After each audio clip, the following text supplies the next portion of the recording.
এই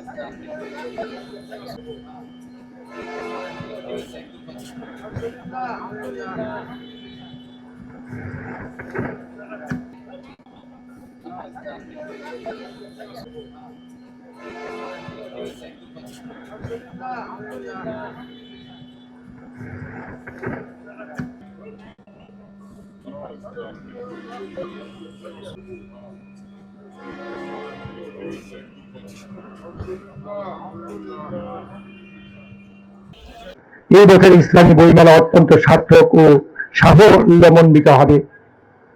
বই পাঠক, বই বিক্রেতা ও প্রকাশকদের পদচারণায় বইমেলা প্রাঙ্গণ মুখরিত হবে। আমি মেলার সাফল্য কামনা করে ইসলামী বইমেলা 2026-এর শুভ উদ্বোধনী ঘোষণা করছি।